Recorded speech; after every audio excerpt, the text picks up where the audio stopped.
Seltzer is now live in over 2,500 locations across the United States. We're now available in Florida, Georgia, Alabama, Tennessee, North Carolina, Ohio, Idaho, Illinois, Michigan, Montana, Oregon, and Texas. Go to hardafseltzer.com today, click on the store locator, enter your city or zip, and find the nearest location closest to you.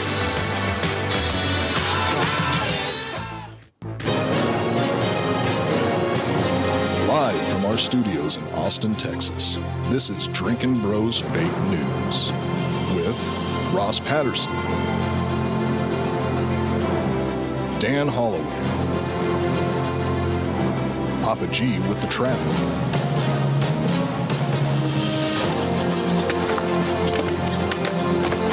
How you feel? Not good. Yeah? field reporter Hot Bob, and Delco Dan with sports. Welcome to Fake News. Yeah! Welcome to Drinkin' Bros Fake News, everybody. Bringing you the realest, fakest news of the week. Once again, big news today, and it feels like every day there's a bombshell that drops, and we're here with you out in these streets. The top of the show, though, got some real news here. Ryan Mills out in these streets doing a tasting for Hard AF Seltzer tomorrow. This Friday, November 22nd, 4 to 7 p.m. with all the new flavors, giving away a bunch of new swag out there at the H-E-B grocery store in Hudson Oaks, 100 Hudson Oaks Drive, Hudson Oaks, Texas, 76087. Join him tomorrow for all the new flavors. And once again, we're leaving 30% of the company open to you to invest in. If you're out here and you're going to go to these tastings and hang out with all of us in real life and drink it and post it and everything else for Hard AF Seltzer, you might as well own the company. Head on over to wefunder.com/hardafseltzer today. Reservations are filling up fast for ownership in the company, and the link is at the top of the message board here on our YouTube page. D'Anthony, man, I woke up to this Matt Gaetz thing, and I was pretty stunned, to be honest with you. Why? I think everybody rode so hard for him throughout social media and everywhere else that I didn't think he would give up. I didn't think that he would back out like this. And, obviously we're live, and this story is kind of unfolding right now. If you haven't heard, Matt Gaetz is now out as a potential attorney general under the new Trump administration here.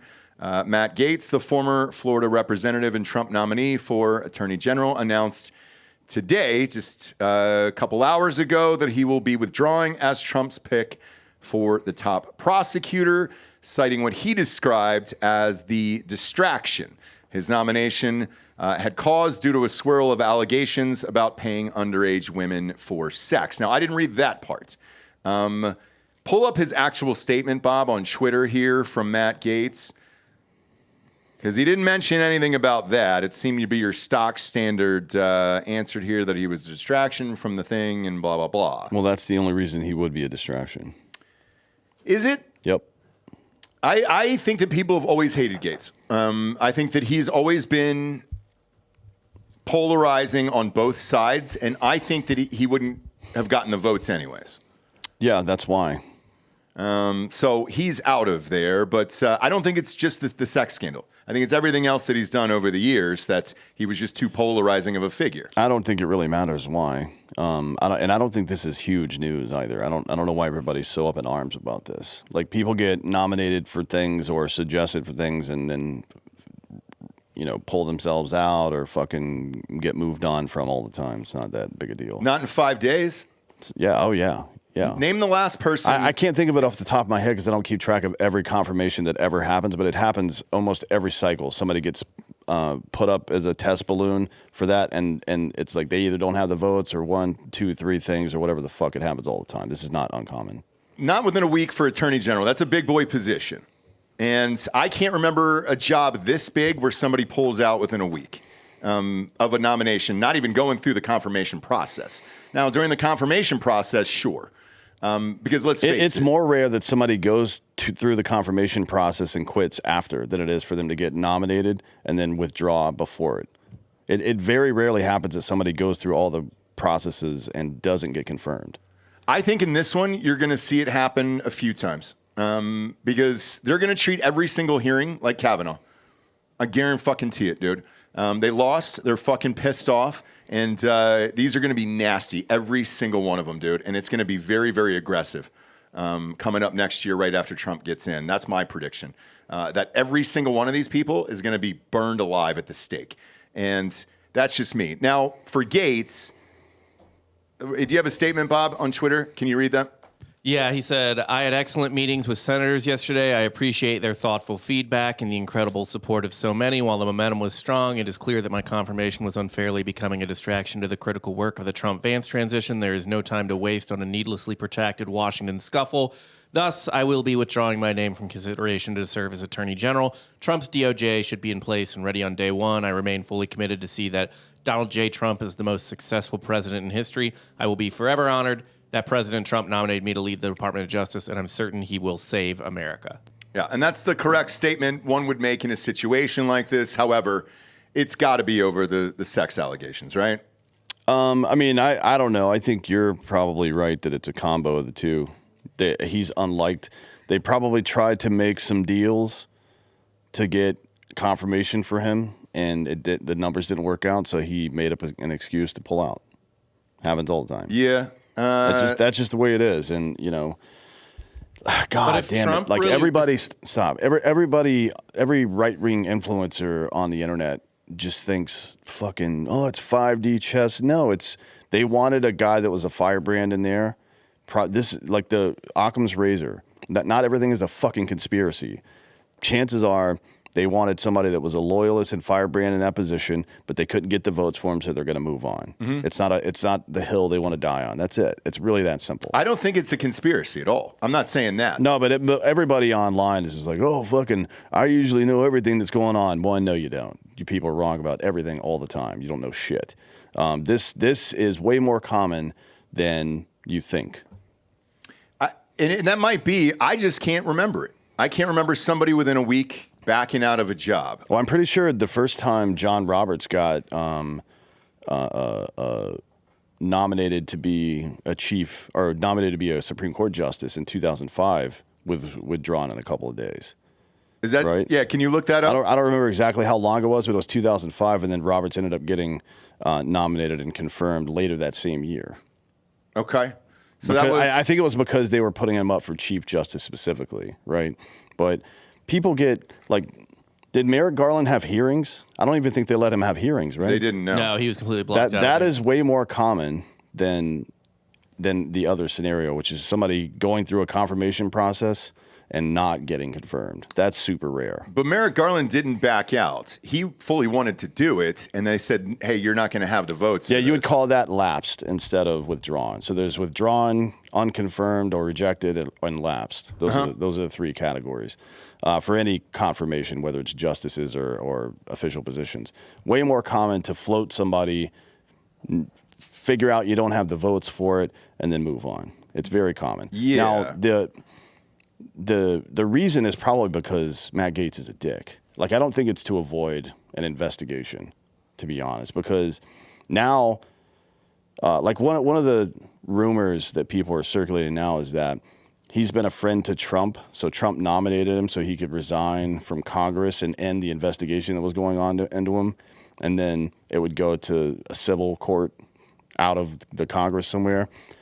Man, that's a lot of moving pieces, considering that the GOP ethics committee decided to not release any of the findings anyways before he even resigned, right? They have the option to do that. And keep in mind that there's like a fucking, I think it's like a $20 million slush fund in Congress to pay off people. They started it during the Me Too era to keep from embarrassing Congress. Like, fuck, I just don't believe that stuff. I don't believe that there's a bunch of moving pieces here. I think this is just standard politics. He chose a guy that was unacceptable to the other side and some people on his own side. And that's really that simple. Because what we've heard is that some of the reports have leaked behind the scenes. And I'll go back to that Sonny Hostin thing. Bob, I just sent you the clip of this because we play her apology on this show? Yeah. So here's what's interesting. So I didn't know, because I don't watch The Fucking View, obviously, unless a clip pops up. I didn't know why she had to apologize and say the legal note that she said. But here's the clip now of what she actually said. And it's so detailed and so descriptive. Somebody knows something. Go ahead and play it. How could you nominate someone with allegations of child trafficking trafficking across state lines and having sex with a 17-year-old? My understanding, further on in the interview, they discussed the fact that once he finds out that she's 17, he stops having sex with her. Sonny, you have a legal note. I do have a legal note. Thank you, Whoopi. Matt Gaetz has long denied all allegations, calling the claims, quote, invented, and saying in a statement to ABC News that this false smear following a 3-year criminal investigation should be viewed with great skepticism. That DOJ investigation was closed with no charges being brought. We'll be right back. We'll be right back. So we played that, and I didn't hear the original clip of what she had to apologize for, but that's really goddamn specific. Who told her that, and how could you get away with saying that on air? Well, I mean, what do you mean get away with it? If you could get there would be a massive defamation suit immediately for how descriptive that is. For saying, all right, according to the reports, and again, none of us have seen the reports. They haven't, unless they were leaked. How would she know this? There was a 17-year-old girl, they were having sex, and then she says they stopped having sex once she said during the middle of it that she was 17 years old. Well, wasn't there some smoke about this before? There was. There's been smoke about it for a while. So where did that come from? It had to be a leak of some sort. Yes. Well, then the investigation started. So they were trying to get him on, I think, flying potentially, and again, we don't know the details of this, flying her on a private jet or paying for a flight for her to come to Florida for this. And it went to the ethics committee, and then it wasn't released. There's like Venmo transactions. Venmo transactions. Okay. So there's probably something there. Now, whether or not this is why he backed out or he didn't have enough votes or they were going to bring this up during these hearings for the confirmation, probably. That's my guess. Maybe. Yeah, I mean, maybe they just don't want the dirty laundry aired in a confirmation process. Mm-hmm. It could be that simple. It could be. Who knows? It could be. But now he's just going to go back to Congress, I would imagine. Like, there's some people are suggesting he might get elevated to Senate by DeSantis. That's what I wanted to ask you. What's the process like for Matt Gaetz to go back into Florida politics? Well, he's not out of it. Well, didn't he resign from Congress? He resigned from the 118th Congress, which ends at the end of this year. But the 119th he's been elected to, and that starts next year. So he would just get inaugurated the same way he would have if he was a first-time winner. In the same position as a congressman? In the same district, yeah. He got elected by that district to represent them in the 119th Congress. So we'll see how that goes. But, yeah, it's like, I think a good indicator for whether or not the GOP believes that this smoke around him means something will be if, and it doesn't mean necessarily anything if he doesn't get elevated, but if he does get elevated to the Senate by DeSantis, I don't think there's any demonstrable proof of anything because I don't think they would take that chance. I don't think DeSantis personally would take that chance. Okay. You know what I mean? But if he does get elevated to the Senate, then no chance that he was involved in anything, in my opinion. If he does. Yeah. But if he doesn't, it doesn't tell you anything if he doesn't because there's other options there. Laura Trump's one. Byron Donalds is one. The word on the street is Donalds is going to run for governor after DeSantis is done. So I don't know if they would do that. Okay. So we'll see. I mean, there's a lot of moving pieces here, so it's really hard to tell. So this was published actually by the New York Times here, and I'll read what they said according to Gaetz and the members of the House Ethics Committee that have potentially leak this. I don't know how else they would fucking know, to be honest with you. This is according to the New York Times. They allegedly detail a web of payments Gaetz and his associates made to women involved in his drug-fueled sex parties from 2017 to 2020. and then they were trying to get him on a trafficking charge here with the girl. But what's the age of consent in Florida? 18. Okay. So somebody leaked it to him. Somebody got it to the New York Times, or they couldn't even fucking post that, for Christ's sakes, because they'd get sued the shit out of us as well. But yeah, it's been a wild week as far as he's concerned.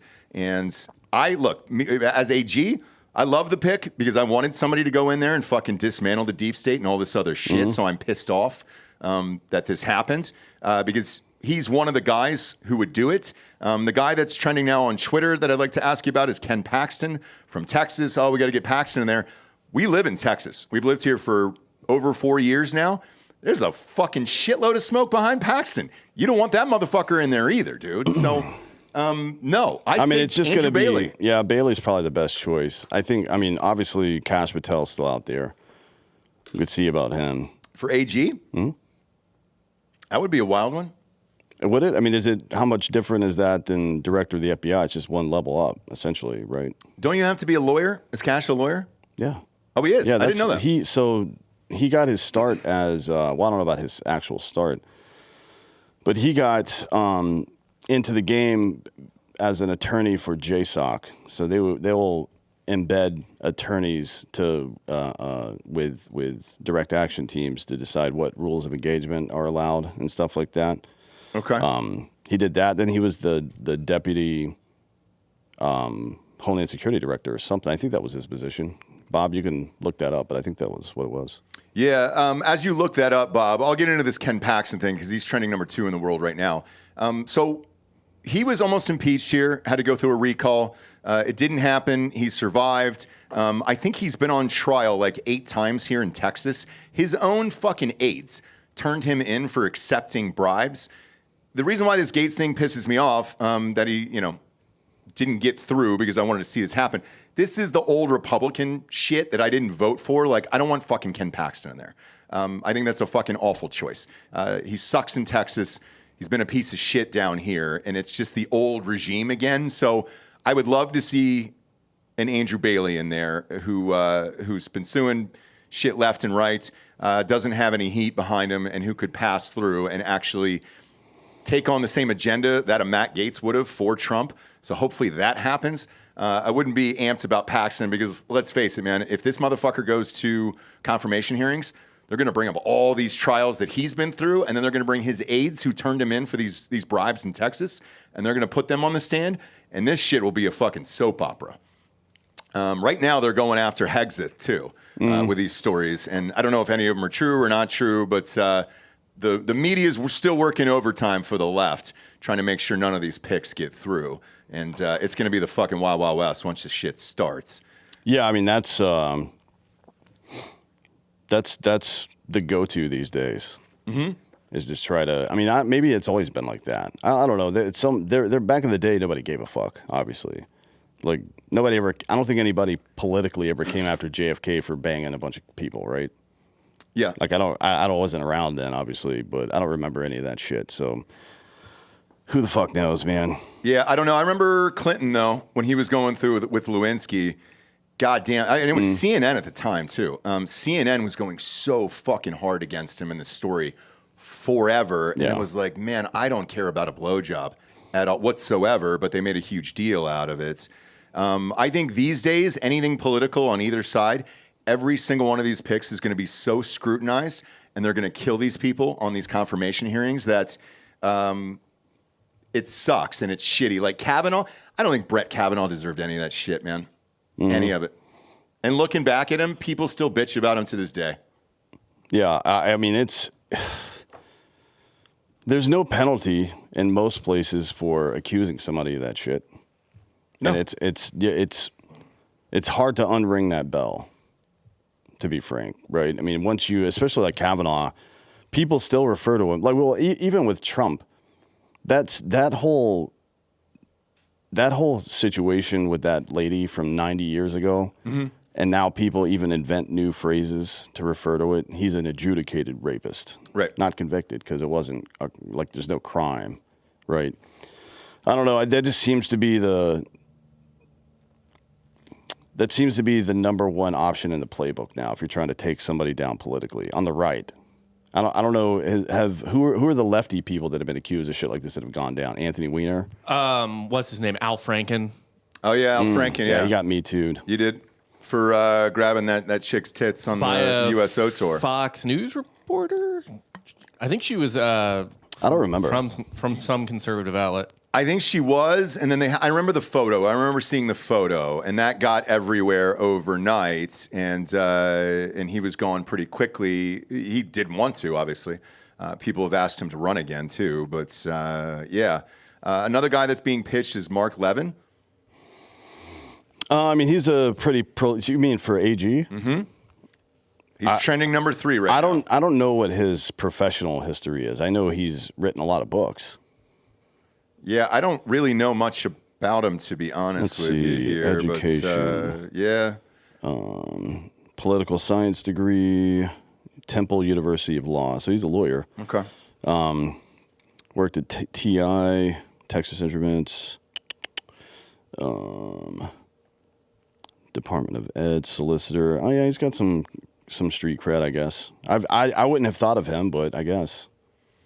And then Trump just released a statement right now, so I'll read that. I greatly appreciate the recent efforts of Matt Gaetz in seeking approval to be the next Attorney General. He was doing very well, but at the same time did not want to be a distraction for the administration, for which he has much respect.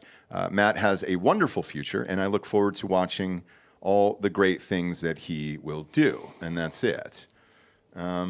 So, yeah, I guess we'll find out. But does this get him out of any trouble, if there was going to be any trouble then too? I mean, look, if he decides to go back into the 119th, which is to say the next session of Congress, yeah, he could be, technically speaking, they could start another ethics investigation against him, but I don't know that Mike Johnson is going to do that.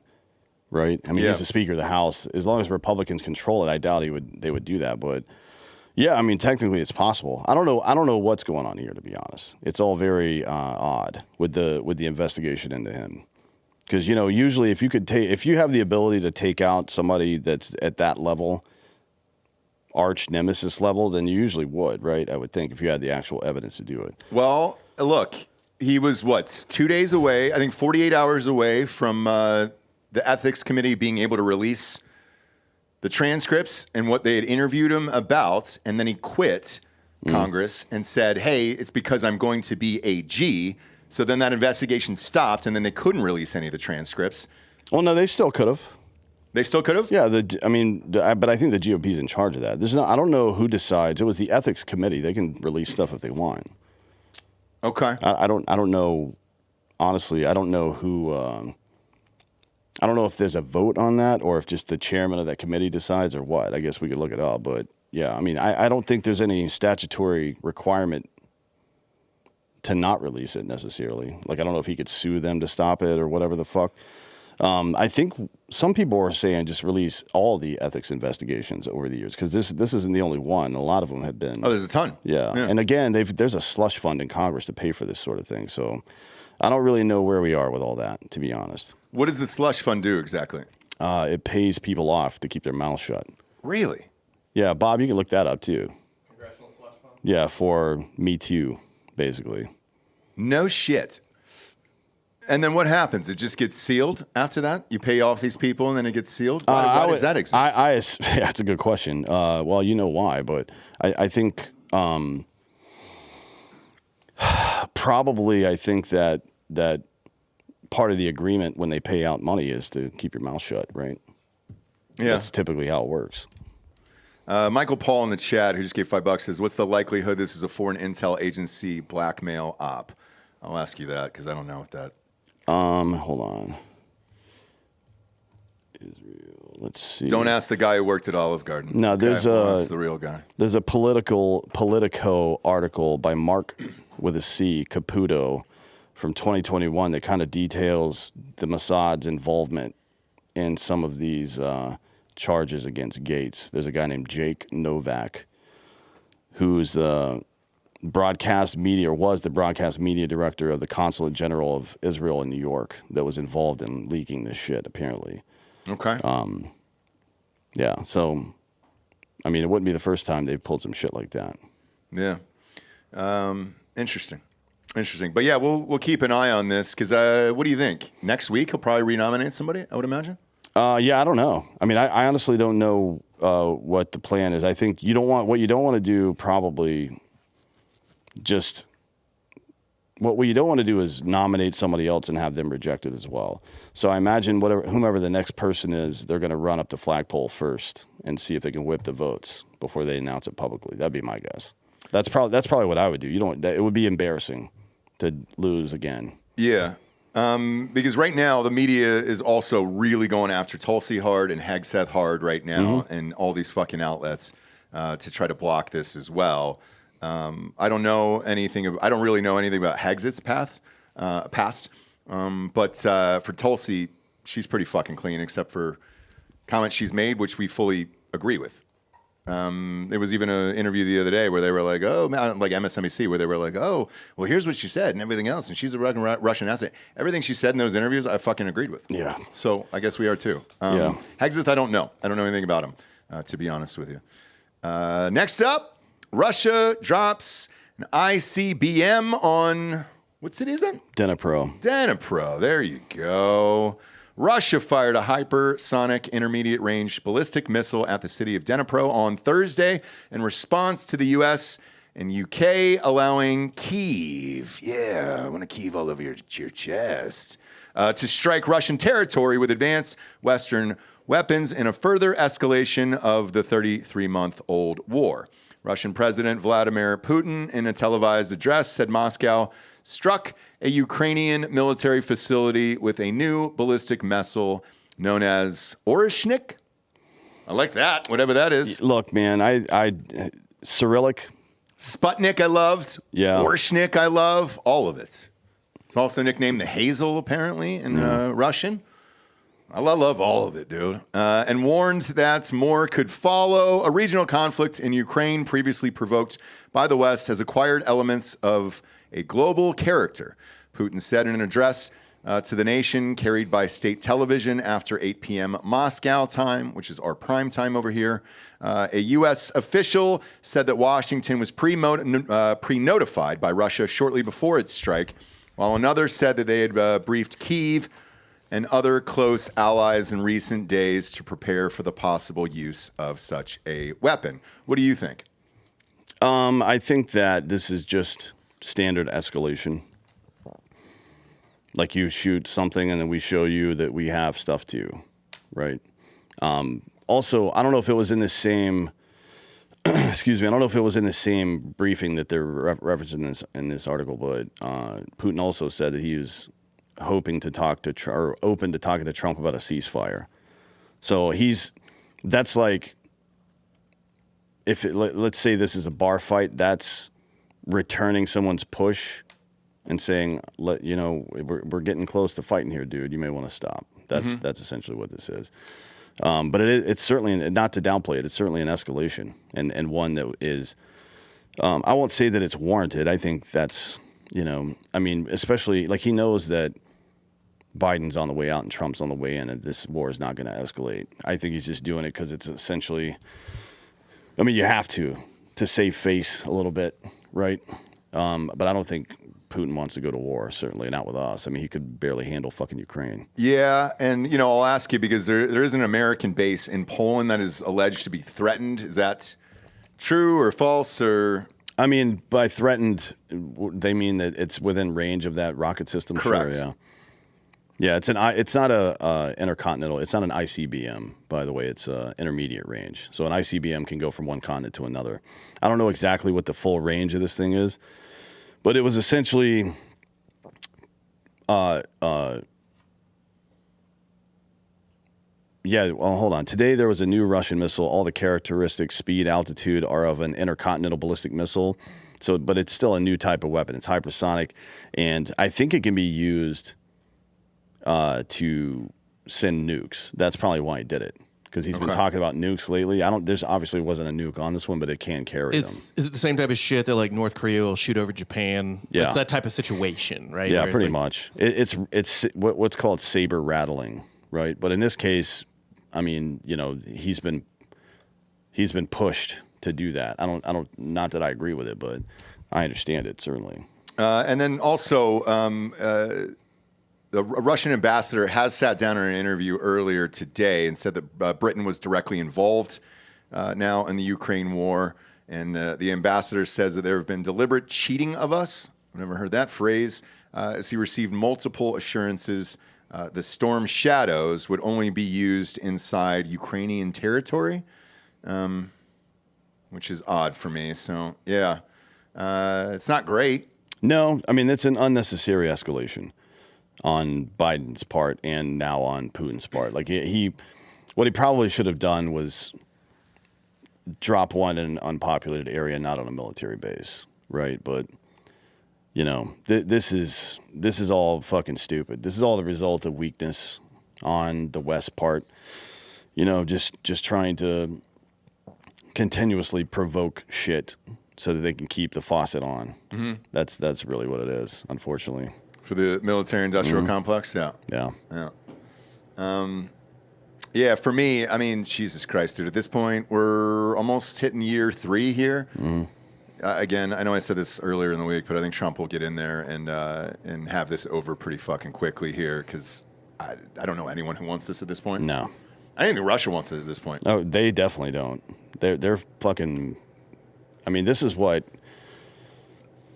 killed them during the Cold War is having to continuously spend money like this. Mm-hmm. They don't have that kind of economy where they can do that shit. I mean, certainly they're still making money on LNG and oil exports and stuff like that, but not.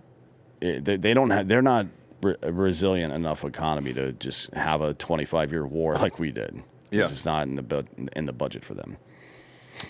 Sponsor-wise, top of the show, we got our title sponsor, ghostbed.com/Drinkin Bros.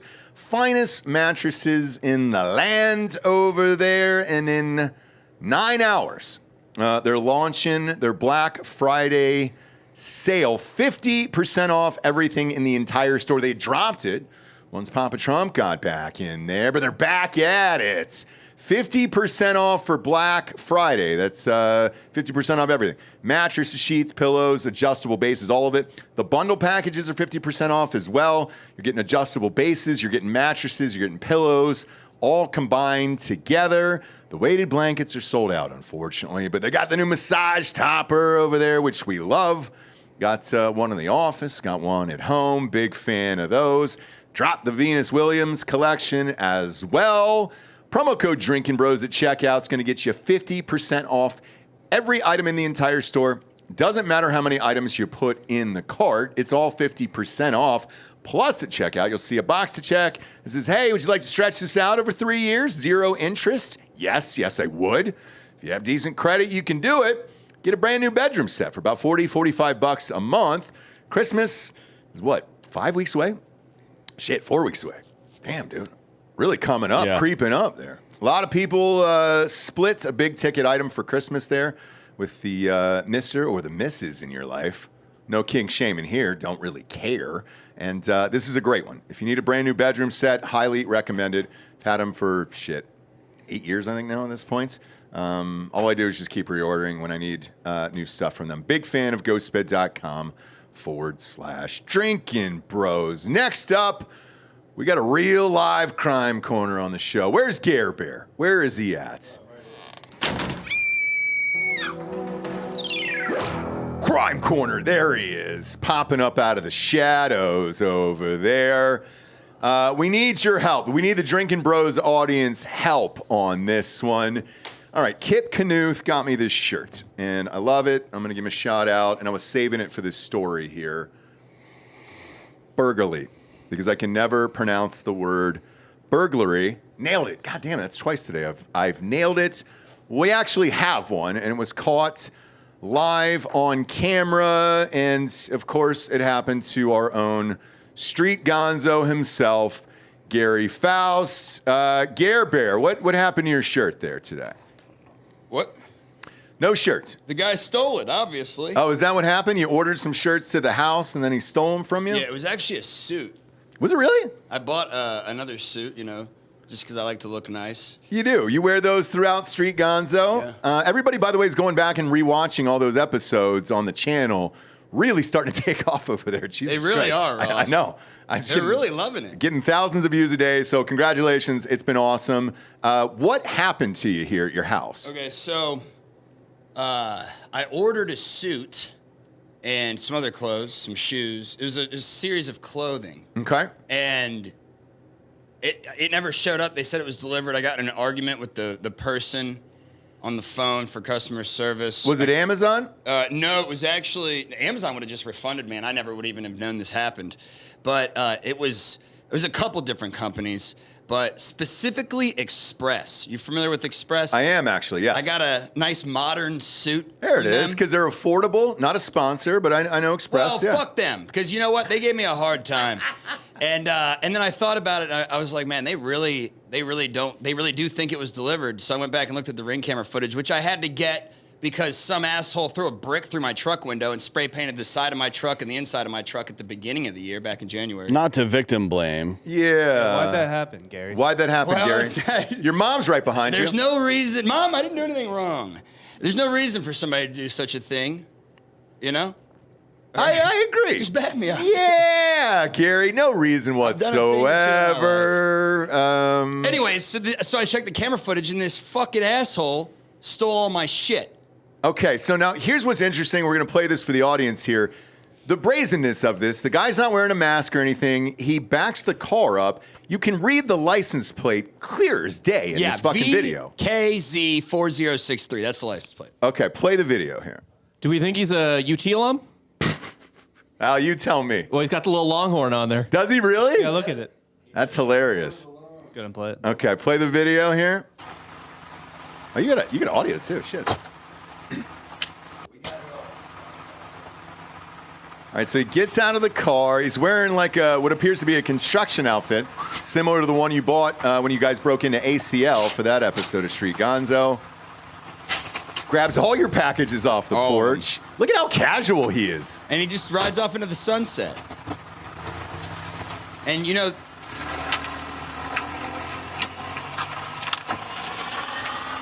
Holy shit, dude. yeah, this is, my money is on the fact that he is an illegal immigrant. Yeah, he is. That's what I think. Well, he's So a the pirate. plates belong to a Honduran national, but they're not for that vehicle. They go to a Tahoe. So the plates are stolen. The guy in question right there, probably, I don't know if I would say he is Trende or Jaguar or not, but that TNA is doing that. They're doing organized retail crime theft, organized retail crime, and stuff like that. Now, this is usually they operate in pairs, so I don't know if that would fit here, but it's certainly something along those lines. Was there anybody in the passenger side? I couldn't tell. Couldn't tell either. So, because I agree with you, it usually happens in pairs. When my truck got stolen, there was some footage, other Ring footage throughout the neighborhood that there was another car ahead of them with people in there, and it seemed like they were driving up, checking out the area first, and then the other car would pull up, and then boom, they would steal, truck's car, whatever it is. But this is going on, and we talked about this on Ross Patterson Revolution this morning with the Travis Kelce robbery and the Pat Mahomes robbery. The FBI has been called in, and they have confirmed that they're investigating exactly what Dan said. That it is an international cartel that is Package thieves. Well, And they're truck stealing. thieves. They're stealing everything. I mean, they're robbing. everything. I mean, it's just General thieves. it's just OC, organized crime. They earn however they can, little scams, big scams, whatever the fuck. I mean, it's just how it goes. So what do you do, Gary? Did you call the police? You think I called the police? Gary. Is that a real question? Fuck no. Gary. You think I would ever call the police? You know what happens when the police interact with me? They throw me on the ground and yell at me. Well, you've probably And then I earned yell it. at them, Yeah. and then we go our separate ways. I know. And Shout you out probably to the earned QS it. police. They were actually pretty cool, given all the crimes I was committing. No, I reached out to a source that I know, that I know would be able to find this guy. Okay. And what did he say? He said that it was Well, I'm not going to disclose that because I don't know how this is going to turn out, but I got an idea of what I'm going to do. Regardless, what pisses me off about this situation the most is that this fucking guy was pulling my own move against me with the construction vest. For the ACL episode. Yeah. So the money that Eli and I saved by sneaking into ACL, $400, $500, $600 on those tickets. You lost it. I just lost all of it. It was like $500 worth of clothes. Well, you know what they say is live by the pills, die by the pills. Right? Yeah, that's what they do say. Yeah, so I'm gonna find that guy. You got to interview this guy.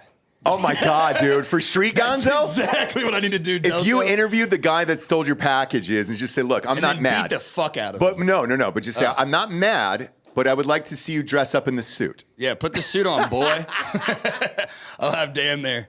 Dan will be my enforcer. But yeah, so basically broke even with the ACL thing, which actually we lost money now at that point because I lost your ladder. You lost my fucking ladder, dude. It's an expensive ladder that we bought for the studio. Hey, by the way, anybody watching right now, go back and can you like and comment and send the ACL video to some people because YouTube removed it and it just got totally fucked. Well, we put it back up, so it's up there now. But it's interesting when you go back and watch it. You literally bought that exact vest that homeboy walked out of the car with and stole all your shit.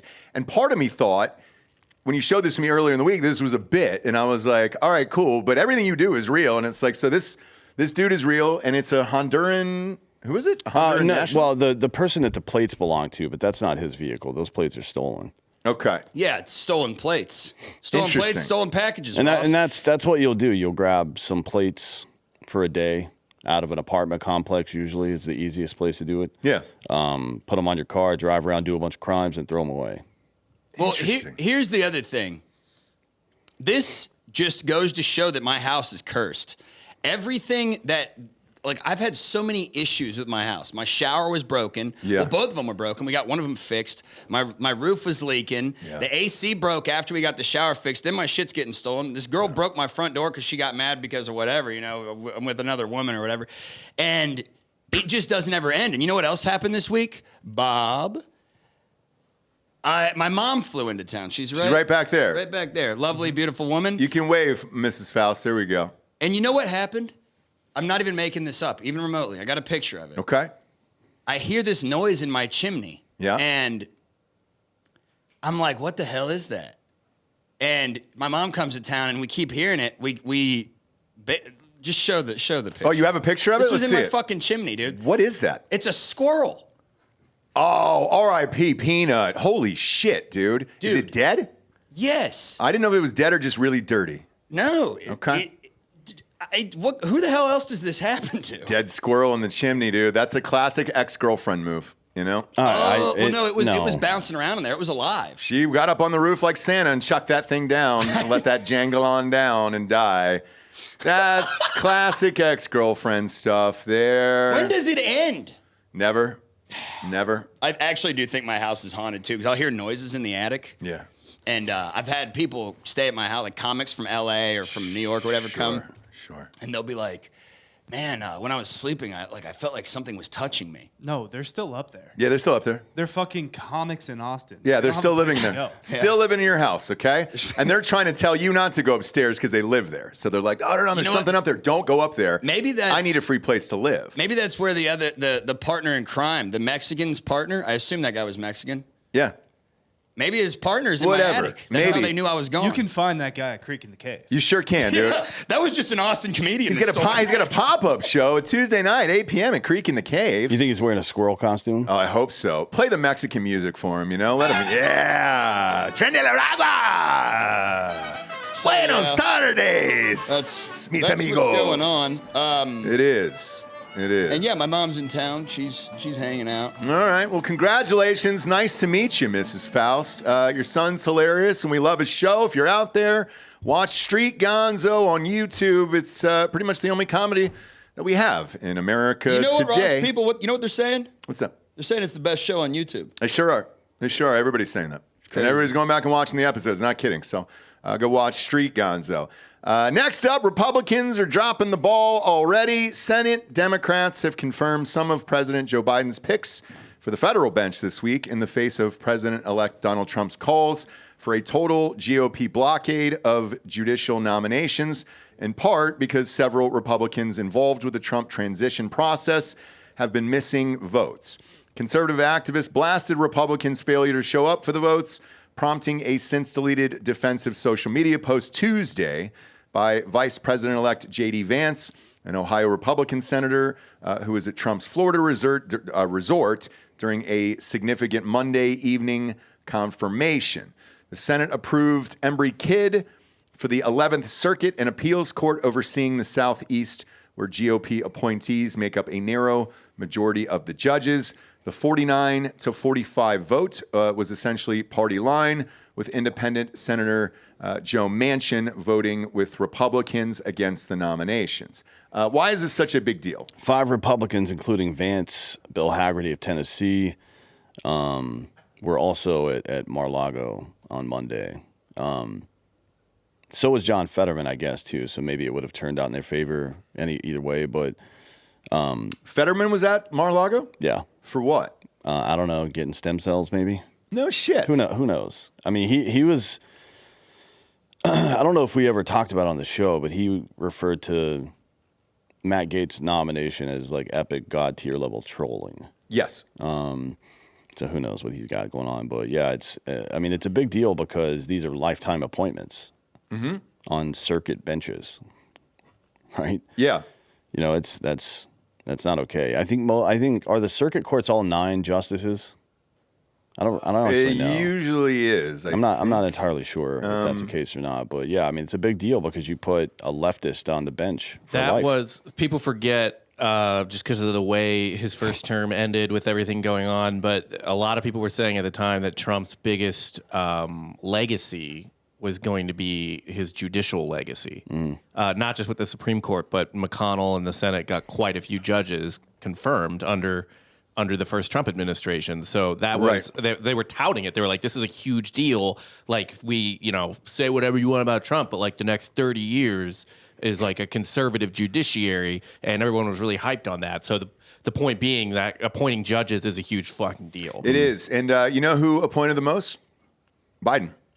Biden's in there. Look up his numbers, dude. It's fucking insane. And he's pushed them through. So yeah, this is a huge deal. But to my knowledge, they don't have the Senate anyways, so would their votes have even mattered? The repubes? Yeah. Yeah, I mean, because it's, I think with the current Constitution, Harris would have to cast tie-breaking votes, and she's not in D.C. right now. Well, I think she would have probably gone back had she had known, right? Well, I mean, you would think they would too, right? But Yeah. they didn't, so I don't know how that works. I don't know what they're up to. Trump has the 6th most circuit appointments of all time. Biden is like 10th, maybe. They're within 9 of each other. And then district judges, Reagan was number 1, by the way. Trump is like top 8, and Biden is actually right behind him at 174. Yeah. Circuit judges, though, I mean, they're both pretty close, but there's a lot of people who have roughly the same number. But now with And these then- numbers, Biden will pass Trump, right? I don't know. This list hasn't been updated yet, so I have no idea. Yeah. Who knows? I think they will. So there's there was another one yesterday, I think, that passed by 2 votes, maybe, or something, because JD went back. Okay. He's back in D.C. voting again to stop some of this shit, but. Carrie Severino from Judicial Crisis Network, they advocate for conservative judicial nominees, said in a social media post after Kidd's confirmation that it was, quote, critical that Senate Republicans show up to make this more difficult and try to block these radicals from being confirmed.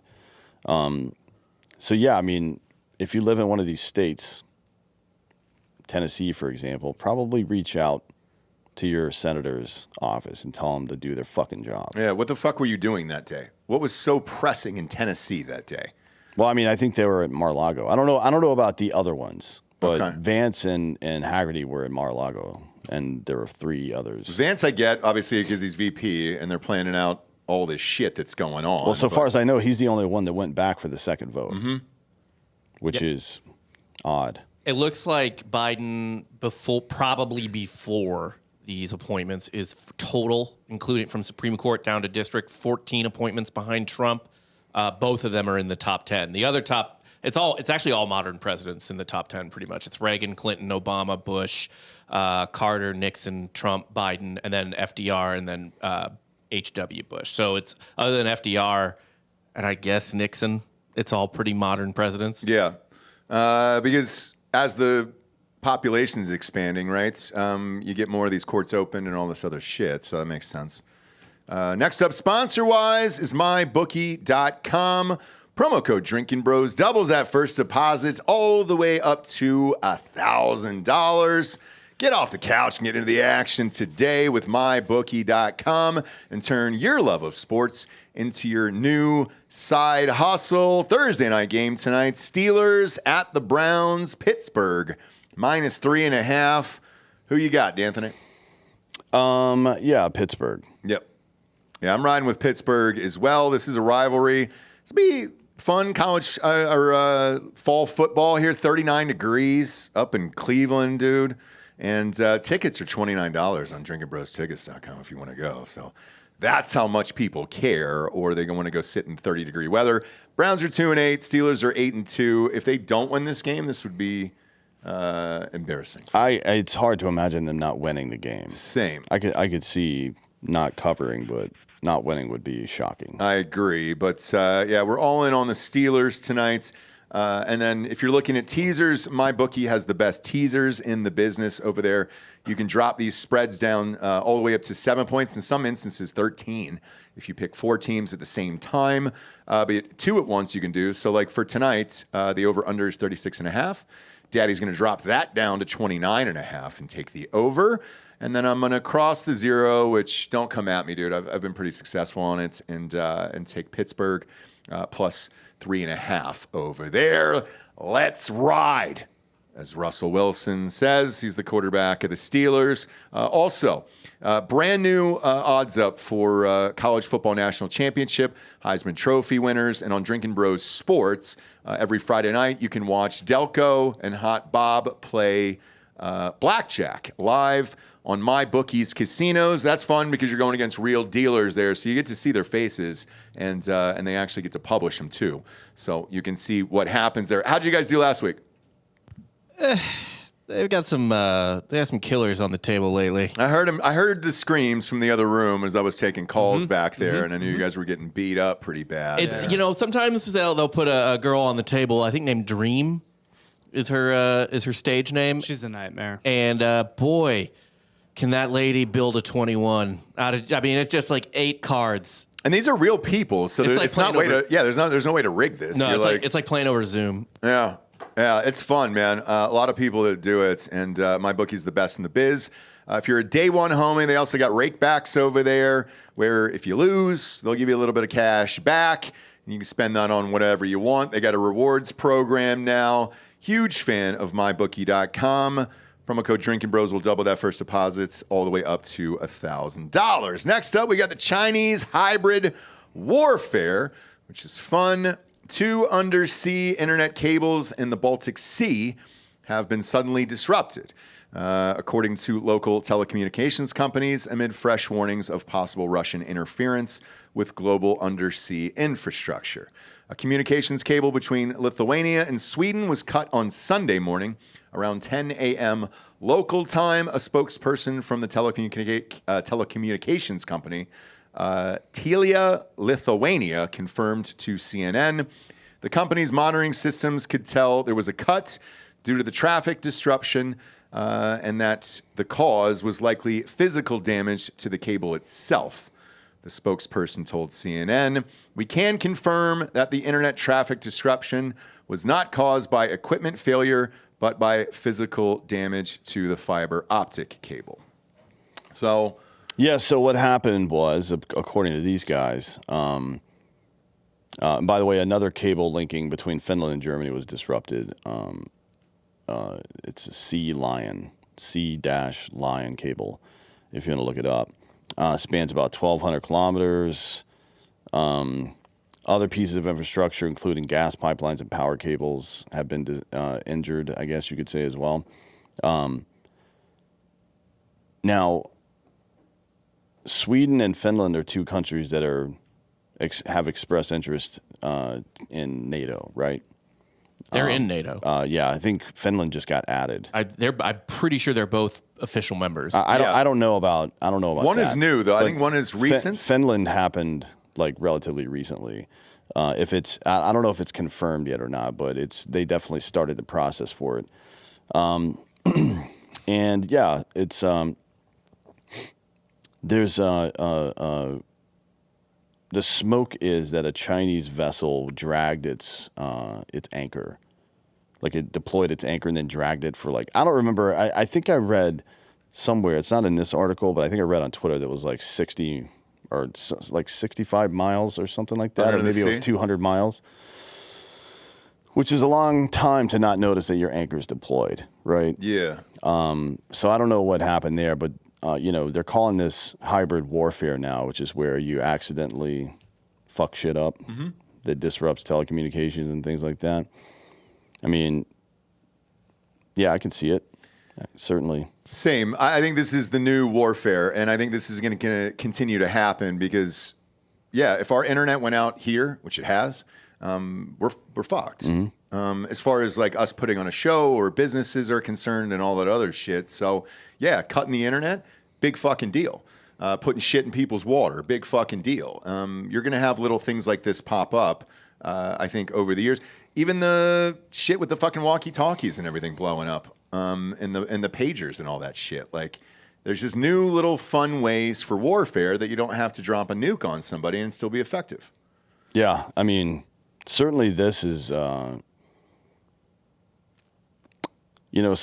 of it is obviously just to create chaos. Some of it is to see how opposing forces respond and how quickly they can repair things. So let's say you're planning on launching a real attack. You know that if you do this, you can disrupt their communications for X number of hours, and that's your window to get certain things done, right? Mm-hmm. So a lot of it is just poking and prodding. It's nothing new there, but certainly, this is what happens when foreign aggression is left unchecked, which is what the Biden administration has done. And I'm still convinced that I was involved in that when that Hartsfield Airport, that blackout happened. And luckily, I had just gotten off the flight, but they shut down the entire airport, which is, I believe, the biggest airport in the world still. Yeah, Heathrow might be number two. Heathrow's second, yeah. Yeah. And it's just to see how everyone would react. They said it was normal, the next day, but it shut down flights for an entire day, forced everybody out. All the lights, everything went out inside the airport. And you want to see if people want to trample each other, kill each other, all that other shit. Nothing like that happened, but it got close. Yeah. Because there was only 2 points of exit out of there, which was nuts. One was a MARTA train, and then one was out by baggage claim. And it was for the most part, though, everybody was fucking cool. So, yeah, I think they test this shit all the time. All around the world. I mean, it's not a dumb thing to do, frankly. What sucked for me? Yeah. But I just, if you think back about this, about sabotaging infrastructure, I mean, pretty much any time, if you, you can go way further back than this. I'm just doing this because you got to start somewhere. But in the 90s, that's primarily what we were doing to Iraq. When Clinton was bombing Iraq, it was mainly stuff like that, like weapons factories and airplane factories and shit like that, right? That's a pretty standard thing to do in a Cold War situation where you're not in an actual hot war with somebody, is to, lightly, I guess. Now, that's a little bit more heavy, dropping ordnance on people, but lightly disrupt their infrastructure. And look, I still believe China released COVID on purpose. Yeah.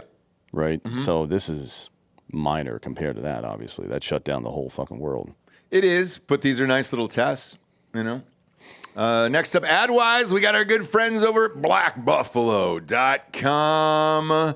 If you're an adult aged 21 and older and use nicotine or tobacco, I want to tell you about an American-made success story and Black Buffalo's award-winning nicotine pouches. Black Buffalo's nicotine pouches are not owned by Big Tobacco. They're an independent company proudly built right here in the U.S. of A. for adults 21 and up consumers. Black Buffalo was built by dippers with decades of smokeless tobacco use. They believe the market wanted tobacco alternative nicotine products that offered the best of both worlds. Bold flavor, full pouches. What are they made of? It's pretty simple.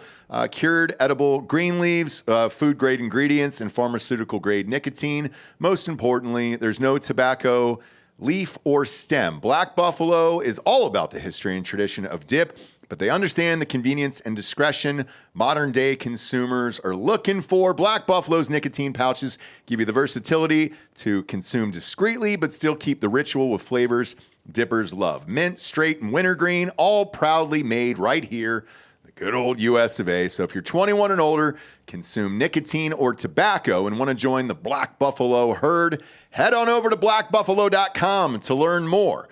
You can order nicotine pouches online, and they ship directly to most states, or check out their store locator to purchase pouches at thousands of retail locations around the country. Black Buffalo Tobacco Alternative. Bold flavor, full pouches. Warning, this product does contain nicotine. Nicotine is an addictive chemical. Black Buffalo products are intended for adults aged 21 and older who are consumers of nicotine or tobacco.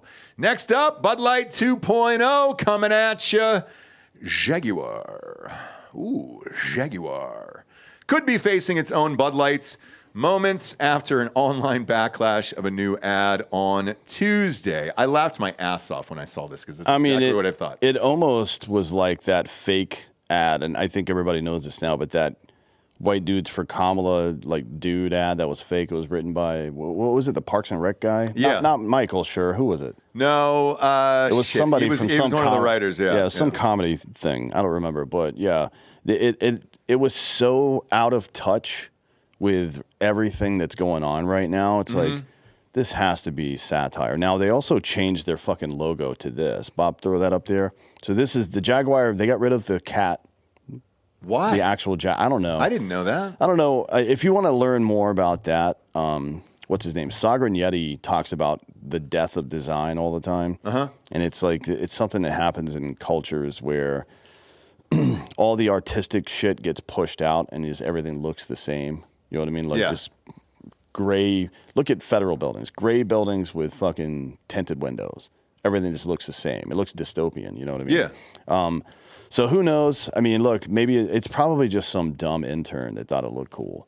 I don't know. Like, hey, we got to change it up. Why would you change up one of the most recognizable things in the world? I don't know. How How long has Nike been using the swoosh? Every fucking day since it started. Yep. And they'll never change it. No. You know what I mean? Like, they come out with different second and third tier iterations of just the all block letter Nike, which also they use all the time. But Air Jordan has always been the logo of Jordan. Yep. Dunking from the free throw Jump line man. or whatever. Jump man. Yeah, it's like, I have no idea. But this commercial is so out of touch.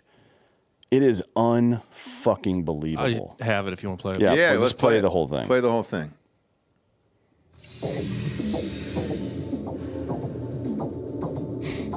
I mean, this Even is the music nuts, is dude. annoying. I know. Live vivid, delete ordinary. Dude in a dress. Break molds.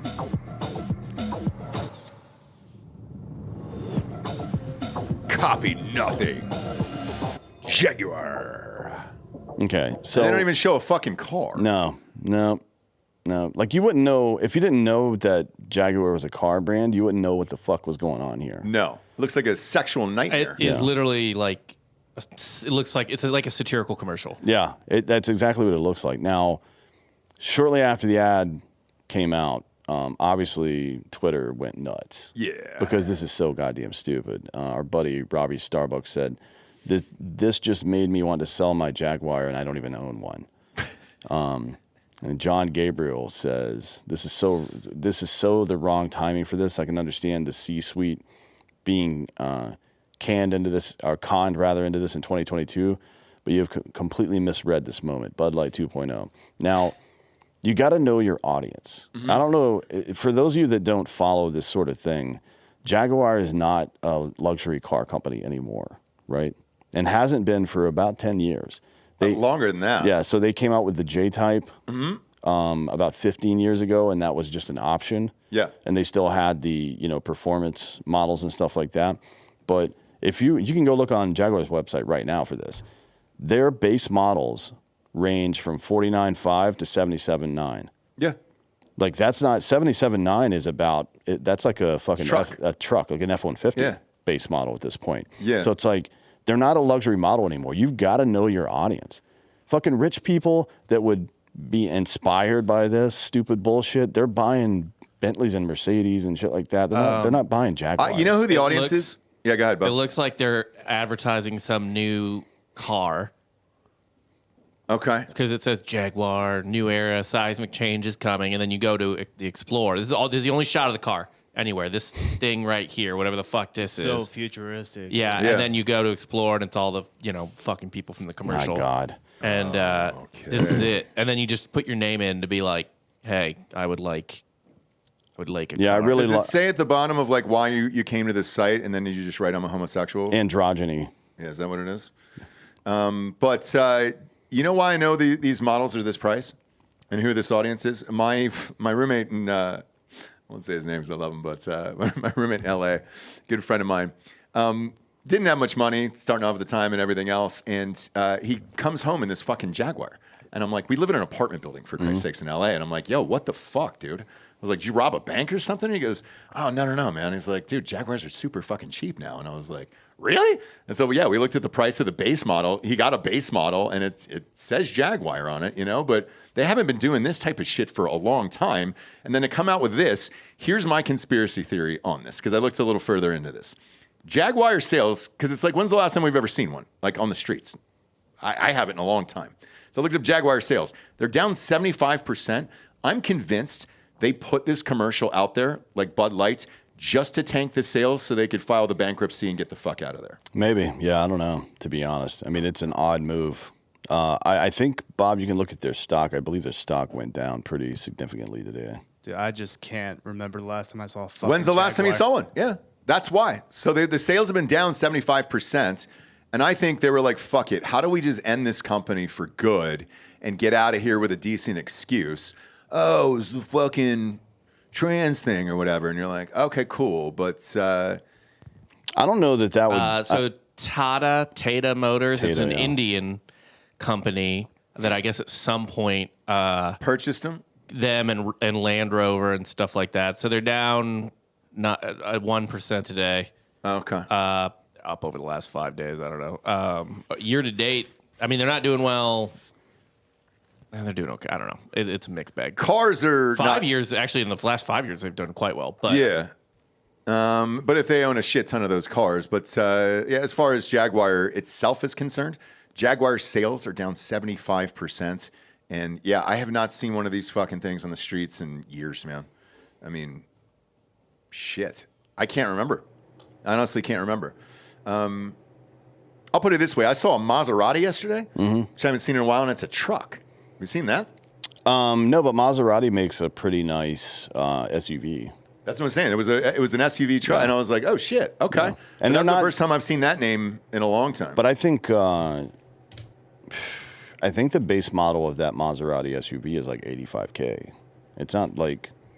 It's not like crazy. I yeah. mean, that's the same as an like if you get an Escalade, it's like 120, 130 now. 125, yeah. It's like, so I don't know what's going on.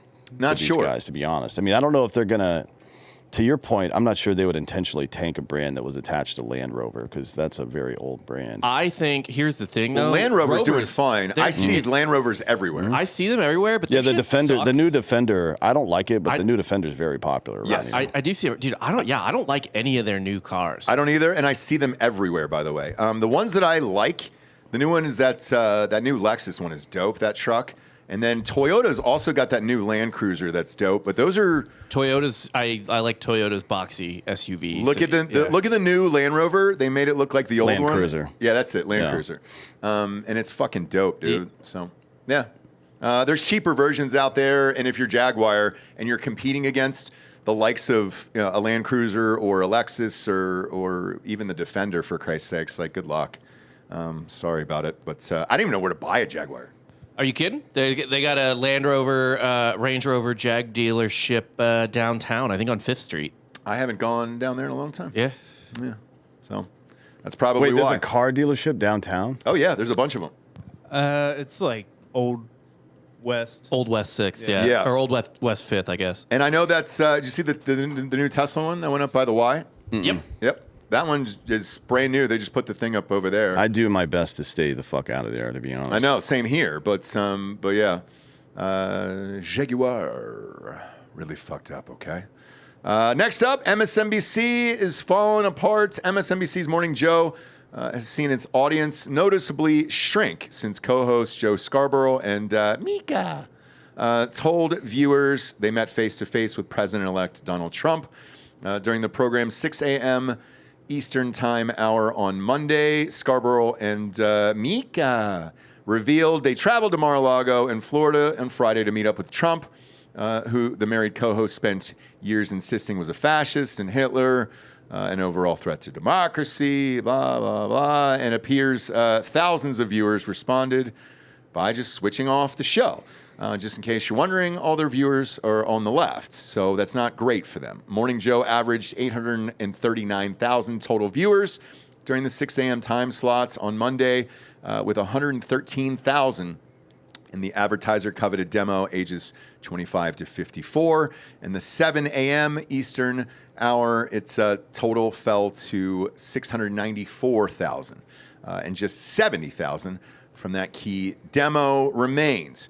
The drop-off was the opposite of the year-to-date Morning Joe ratings that typically see the audience grow as more Americans wake up. That's odd. Like, it makes sense that they lost viewers. Certainly. I think I think they went from 1.1 million down to 839. That makes sense. But what doesn't make sense is that there's a receding viewership as time goes on. Yeah. Right. That's because usually the people that turn it on at 6 o'clock in the morning, they just watch it for the 3-hour block or 4-hour block or whatever it is, and it graduates as time goes on. Well, how would you explain that? How would you explain that it goes down? For this show in particular? No, yeah, for any show, like a show that goes 6 a.m. to 10 a.m. Right? People that wake up at 6 start watching, and they usually watch the whole thing. People that wake up at 7 do the same, and 8. So you should expect it to get bigger, the audience to get bigger and bigger as time goes on, but it's going in reverse. That doesn't make any sense to me. It does to me, and I looked at the numbers, and it's podcasts. So a lot of them are just switching over to their favorite podcasts. So let's take this show. Yeah, but you don't like watch an hour of Morning Joe and then switch over to a podcast. No, right? I think they're just not watching. Well, that's what I'm saying. Anymore. Like, I understand the total drop off, like the total amount. Some people just leaving the show entirely. What doesn't make sense to me is people who start and stop. Yeah, because that's the opposite of the years, like 20-year-long trend on this show and other shows as well. Like the long morning shows, they get bigger as time goes on. The same thing goes for us too. The longer we stay on YouTube, the more people show up. Right. And for these guys, I genuinely think people are switching over to podcasts. So let's take my wife, for example. She used to watch the Today Show every single morning, right? And that was on in the background. It was on in the bedroom. It was on when she was getting ready. It is now switched to like, all right, she'll make coffee, just kind of start with the Today Show for a little bit, and then just pop on her favorite podcast, and I'll hear it in the other room. And that trend seems to be going on around America. Now, with these guys, their audience lit them the fuck up, dude, as soon as they went down and did that announcement that they met with Trump. So, like, yeah, they're getting the fuck out of there in a hurry. But in a bigger story here, which we talked about earlier on Ross Patterson Revolution, MSNBC is sold. So they're gone now. Bob, what's the new name of the company? Was it Spinco? Yes. Spinco. Really? That's the name they chose? Spinco is the new app. Is that it? It's an app? It's going to be an app now. So here's what happened. MSNBC, CNBC will be spun off along with other channels such as the USA Network and the Golf Channel. And this will be a brand new app that will come out.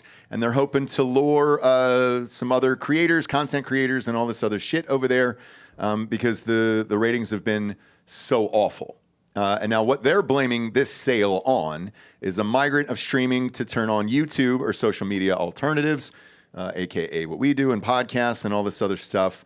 And I don't understand what the hopes and dreams are for, is it Spinco? Was it like, yeah. Spinco. That's such an odd name. Well, I know they want to get it done before Trump's in office, because when AT&T tried to buy Time Warner, he had the federal government sue them to stop it, right? Now, it eventually went through, obviously, but it did a lot of damage to the deal. I think it was quite... I don't think it was nearly as profitable as it would have been. So they're probably concerned about that. Anytime you're moving major companies around like that, whomever's in charge in the administration can... they can't always stop it entirely, but they can certainly do damage. So they're probably trying to get this done. I don't know if they can get it done before January, though. It's like the federal government has to sign off on something like this. Well, this one when it's publicly traded elements, the SEC has to sign off on it. So with this one, it's just Comcast. They already own all these networks anyways, and what they're doing is Oxygen is included in this, by the way. I forgot the Oxygen network in E. All right, don't come at me. All right, I know you guys, all of our listeners watch Oxygen and E every single day.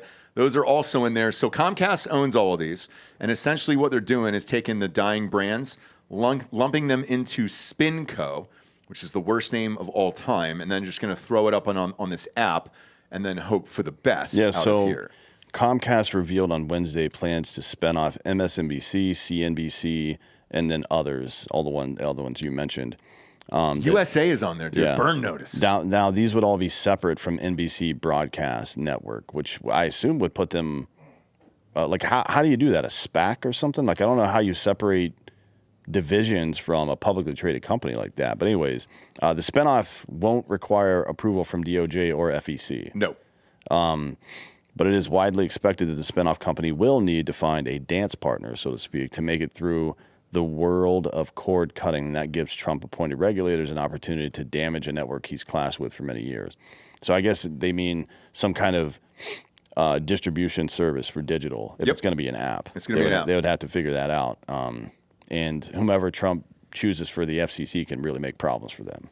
He could if he wanted to. However, when you lump a bunch of weird shit together like this, what we just named, sci-fi, E, all this other weird shit, Oxygen, who's really going there? Who's your audience when you combine news and USA Network? I mean, Monk, is that, I don't know anybody who's going to be willing to go to Spinco, the app, to find their news. I think they're just cutting it all together. They're obviously going to keep NBC. That's their flagship, and then the news will be the nightly news and all the other stuff. Here's why I'm shocked is with CNN and NBC in particular, and all the heat that's going on. Let's take today's story about Matt Gaetz.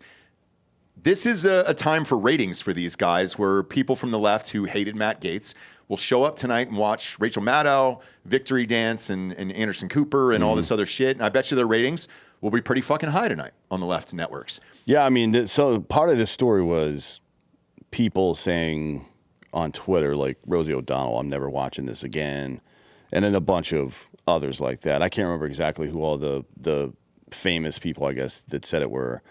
But even so, Jennifer Rubin, the Washington Post columnist, the fucking psychotic communist one, told people, she's a contributor on MSNBC. She told them to stop watching the network, right? Yeah. So there was a lot of that. Oh, yeah. Which is, people are going to go somewhere, and I don't think there's a big infrastructure in independent media for leftists right now, to be honest, right? I mean, they've been complaining about it. We don't have a Joe Rogan or whatever the fuck. Right? We don't have a Joe Rogan, and then if you look at Fox's ratings, Fox is up 35 to 40% on all their primetime programming, and they're through the roof. But they've never been able to compete in independent media, ever, right? Like Rush Limbaugh and Alex Jones, all these people that are direct to consumer. And look, the Young Turks versus Alex Jones, it's not even close. No. Young Turks do well. They do well. Alex's numbers are fucking crazy. They're nuts, dude. You know what I mean? And Rush's numbers were crazy. The left tried to get in on AM radio back in the day and fucking failed. They never got. I mean, I think there was a couple of, like, all things considered, some NPR stuff. They did okay over there. But nothing like Rush ever did, right? So I don't know. It says something that the right is successful at long-form content like that and the left can't get it done. It says something. But what I can't figure out at the end of the day with all this shit, because I agree with you, is how the left is able to control mainstream media like the Washington Post, New York Times, LA Times, all that other stuff, like if there isn't an audience for it, how are they able to do that in print media and online versus physically watching these people on air every single day? That one's kind of always been a mystery to me. And if you look at the podcast charts, the New York Times has flipped that show, The Daily, into I think the number 2 or 3 show in the world behind Rogan. Yeah. So what would you consider left wing, right wing versus just kind of a show? You know what I mean? Like because Theo Vaughn, would you wouldn't consider that right wing, would you? Or would No, you? it's just I personally wouldn't, but a lot of people do now that he had J.D. Vance and Trump. Yeah, on. but he's a Republican, but that doesn't necessarily mean that his show's right wing. I mean, if you listen, if you just like closed your eyes and put your finger down on a piece of paper of all the Theo Vaughn episodes, the chances of you coming across one where he even mentions politics is probably pretty low. I've never heard him mention it. So, okay, so I'm going to give you the top 10 from Variety last year, the top 10 podcasts. You tell me what you think is right wing, left wing versus apolitical. Okay, great. Okay, number 1, the Joe Rogan Experience. I would say that it's apolitical, or it was apolitical. It used to be. Yep. Now it's not because of culture war stuff. Well, not only that, but he endorsed Trump personally. So call that right wing, yeah. You can now, yeah. Number 2, Call Her Daddy. That's apolitical. Like she did have Harris on, but that was one episode. He talks about culture war stuff all the time. She mostly talks about. And I view her the same way as Theo Vaughn, where I don't think I've ever heard her talk about politics. And I think she even said on the Kamala interview, "I'm too dumb to be doing this," which something to that fact. So I was like, yeah, you are. But yeah, apolitical. Number 3, I think, is obviously apolitical. Crime Junkie. I don't even know who the host of that is. Huge show, Crime Junkie. But yeah, that would be apolitical. Number 4 is Theo Vaughn. Theo Vaughn. Okay. I would say apolitical. Apolitical. As well. Number 5 is The Daily from the New York Times. Hard left. left. Hard left. Yes.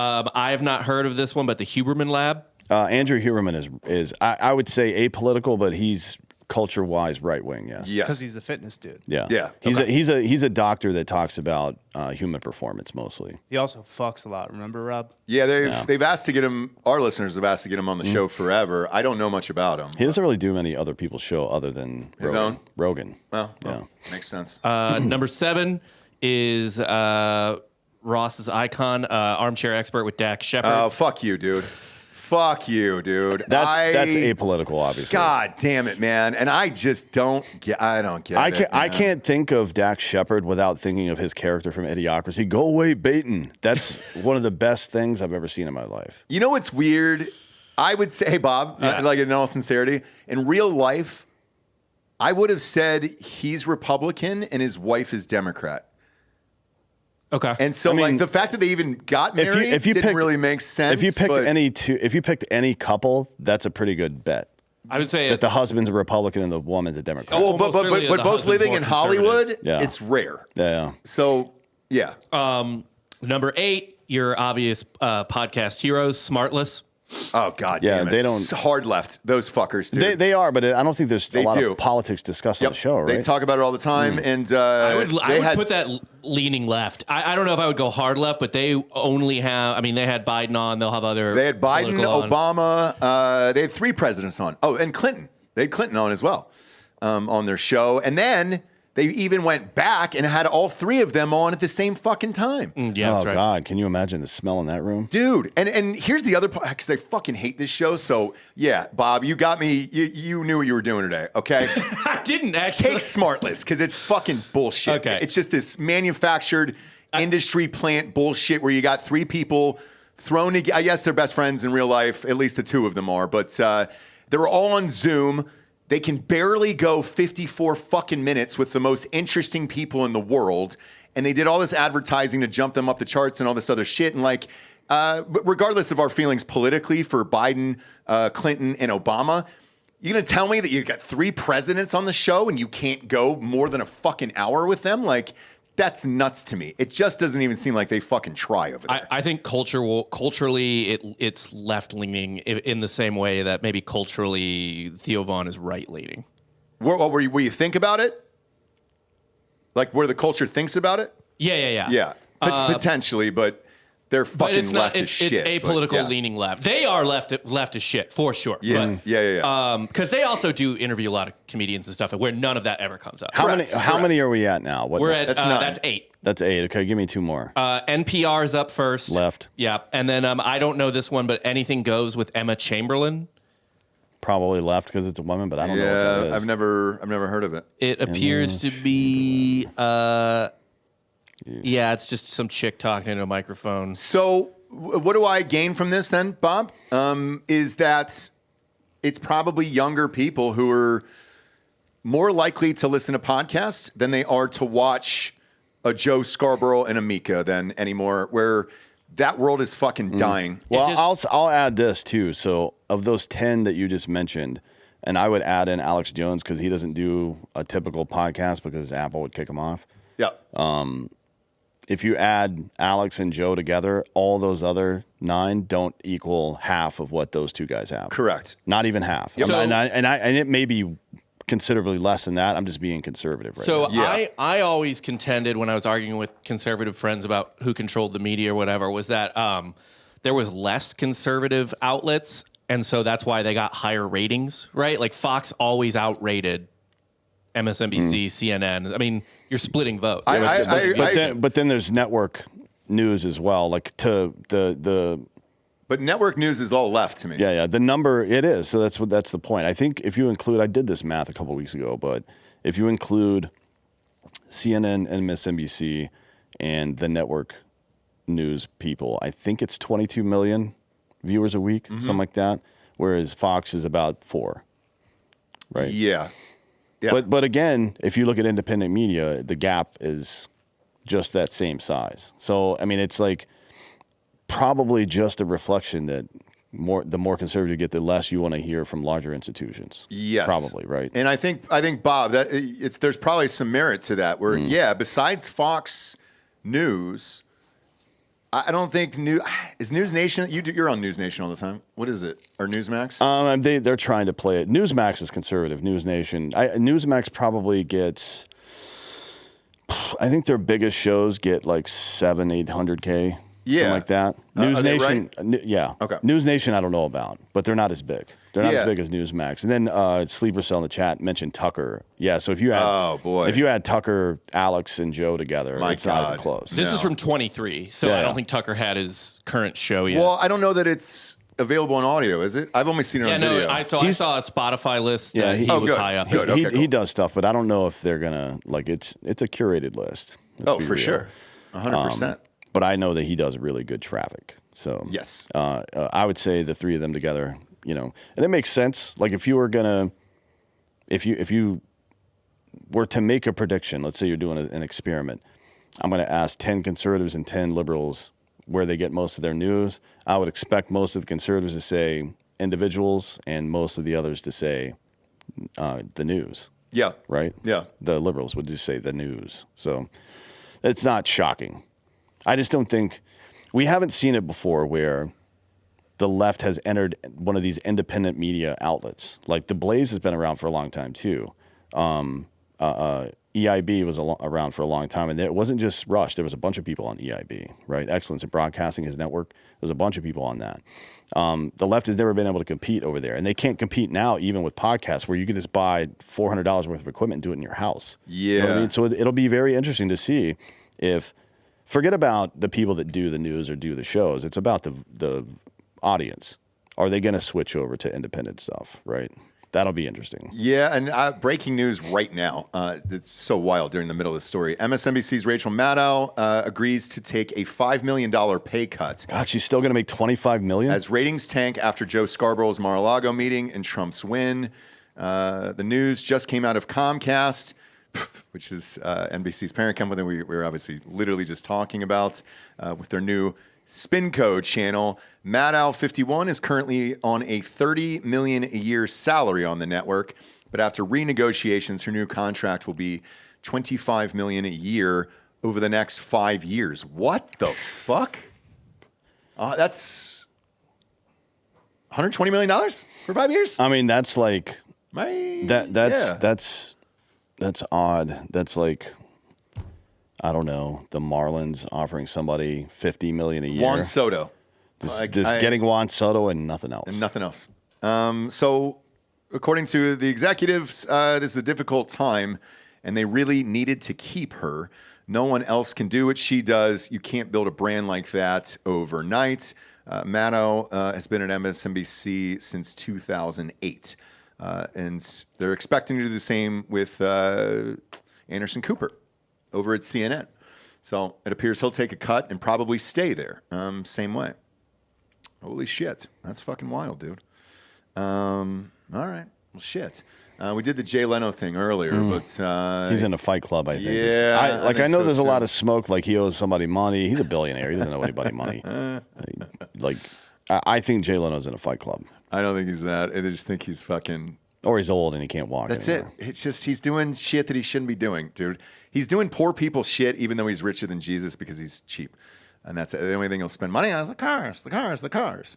Now's the point of the show where we get to the Drinkin' Bro of the week. You could submit at drinkinbros.com, or we'd love to see your lovely faces here in person. Bob, what's the new merch that's up? By the way, the new Bro Box is a banger. You've got to get the new Bro Box for Christmas. It's the best one we've ever done for Christmas, and I'm super stoked on it. But we got the new Trump shirts up there. Pop that up on screen. We got the free Peanut, dude. Peanut the squirrel. Buy that CNN shirt. It might not be around too much longer as a network over there, which is fun. All the new NIL deals that we have are up there as well for the college teams.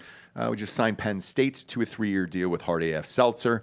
So we'll be live in the state of Pennsylvania next March. Those specialized cans and then the variety packs will be there as well. But the Bro Box is a banger for Christmas, dude. Subscribe to that. And the Drinkin' Bro of the Week submission is on there, and it gets emailed to us live on air. Do we still have the listeners here in the studio today? Oh, yeah. Back there? Come on up, sir. There you go. Yeah. Look at you. Oh, yeah. Texas baseball with a Detroit Tigers hat on. Yes, Cheers, sir. buddy. There you go. Yeah, Scooble, Cy Young. Cy Young. We're pumped. Congratulations. We're pumped. On our side for the Braves, we got a Cy Young Award winner. Yeah. Sale ended up winning for us, although we couldn't do Dick this year. So yeah. We're also Red Sox fans, so that kind of hurts. Oh, But, really? Oh, well. Yeah. Sorry about it. Yeah. Sorry about it. Happens. Tell everybody your name. Levi from Michigan. Hell yeah, dude. Snowing there right now, so kind of pumped to be down here. Beautiful weather here. 70 degrees today. I know you're a Buckeye, Ross. I am. I am. You know, just don't worry. We're not Wolverines. We're actually big Larry Nasser fans up there. Go Spartans, baby. Right? I've never heard anybody say they're a Larry Nasser fan. We're believers in his medical methodology. I'm just kidding. That's dark humor at its finest. just I like kidding. that. Yeah. I like that. No, yeah. Yeah. Welcome to the show, man. Look, again, you picked a great week to be down here. It's actually beautiful here this week. Oh yeah, it's been 70. great. Even It's literally yesterday, 70 degrees here. Yeah, Yeah. It was 80s when we got here, and I mean, that was great. Look at you, man. Just enjoy Texas. Yeah, this man. is what fools people into moving to Texas. Yeah. It's what fooled us too, because I'd only come here in the fall, and I was just like, or what their version of fall here is, and I was like, oh my God, this is the best place ever. Yeah. And then you forget there's 9 months of summer at fucking 108. Right. But yeah, I think your wife is with you back there. Yeah, it's my girlfriend, Quinn. Okay. How long you guys been dating? We're 10 years now. 10 years. Shit. Yeah. What the fuck, bro? You know, whenever somebody comes up and says over 5 years on this show, I'm like, why didn't you get married? Well, I was engaged at one time. She's been married before. Oh, gotcha. We're just kind of, we're just happy. You know what I mean? Yeah. That's cool. But we field that question quite a lot. So Yeah, one would imagine. One would we're imagine. prepared. Who do you want to give Drinkin' Bro of the Week to? I have a few, if that's okay. They'll be fire real away. quick. Who cares? My grandpa, he passed away a couple of years ago. He was Navy UDT frogman in Korea. Pretty savage guy. My dad, Air Force vet, former police officer, EMT. He had a little round of cancer recently, but got through it good, so we're good there. My ma, she's been in education for 40 years. She's now a director of a couple counties of school districts, so she's great too. And then Quinn, my girlfriend, she's been a police officer for 14 years. Oh, shit. What up, Quinn? She's a sergeant now. Really? God damn, dude. You're so unassuming. I didn't know. Yeah, I mean, even in our community, people don't even recognize her off duty because with the hair down and stuff like that, they don't recognize her. But yeah, she's fucking badass. She That's just lurks sweet, in the dude. shadows, but That's fine. We won't bring you up, but she's got a Crime Corner shirt on, which I love. Obviously, my wife and Joel and Coop host that show. New one's out today. Merch is on the Drinkin' Bros website. So, yeah, cheers to you guys for supporting us. We greatly appreciate it. And thank you for being here, man. yeah, we appreciate you guys. It was great. Ross warmed us up with hey, faggots, welcome when we came in. Yeah. We just knew it was home here. Yeah, so. you sure did. You sure did. And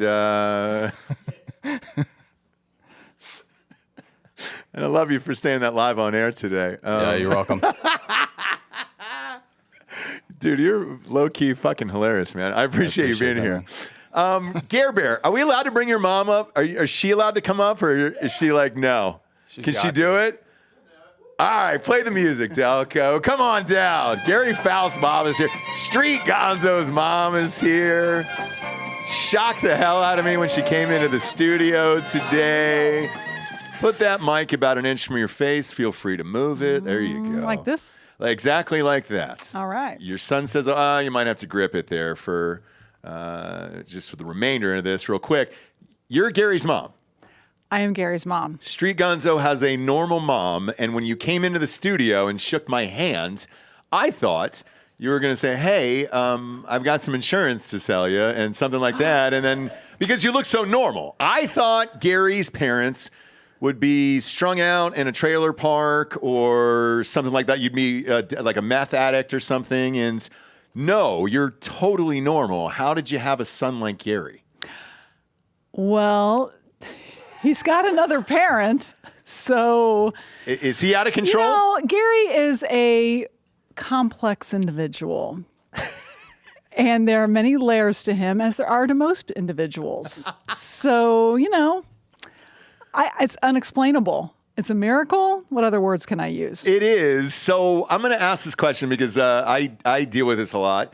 Do you watch his show, Street Gonzo, and what do you think of it? I do watch his show, Street Gonzo.